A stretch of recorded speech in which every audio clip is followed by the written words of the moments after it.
హర్యానాలో అసెంబ్లీ ఎన్నికల పోలింగ్ ప్రశాంతంగా కొనసాగుతోంది. ఉదయం 9 గంటల వరకు దాదాపు 10% పోలింగ్ నమోదైంది. ఉదయం 7 గంటల నుంచి ప్రారంభమైన పోలింగ్ సాయంత్రం 6 గంటల వరకు జరగనుంది. 90 స్థానాలకు ఒకే విడతలో ఎన్నికలు నిర్వహిస్తున్నారు ఎన్నికల అధికారులు.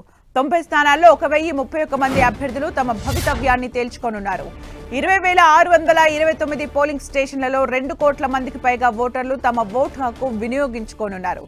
కేంద్ర మంత్రి, హర్యానా మాజీ సీఎం మనోహర్ లాల్ ఖట్టర్, సీఎం నయాబ్ సింగ్ షైని, ప్రముఖ ఒలింపిక్ విన్నర్ మను భాకర్ తమ ఓటు హక్కును వినియోగించుకున్నారు. ఓటర్లందరూ స్వచ్ఛందంగా వచ్చి ఓటు హక్కును వినియోగించుకోవాలని మనోహర్ లాల్ ఖట్టర్ తెలిపారు. భారత స్టార్ రెజ్లర్ కాంగ్రెస్ అభ్యర్థి వినేష్ ఫోగట్ బలాలిలో ఓటు వేశారు.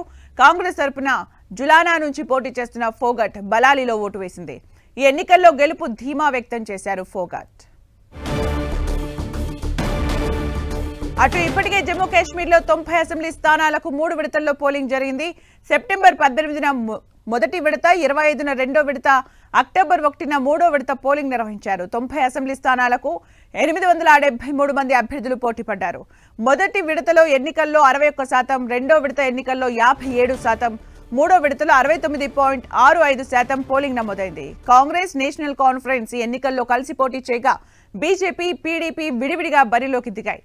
సాయంత్రం 6 గంటలకు హర్యానాలో పోలింగ్ ముగియనుంది. అక్టోబర్ 8న హర్యానా, జమ్మూ కాశ్మీర్ అసెంబ్లీ ఓట్ల లెక్కింపు ఫలితాలు వెలువడనున్నాయి. అయితే ఇవాళ సాయంత్రం 6 గంటలకు ఎన్నికల కోడ్ ముగిసిన వెంటనే హర్యానా, జమ్మూ కాశ్మీర్ ఎగ్జిట్ పోల్స్ వెలువడనున్నాయి.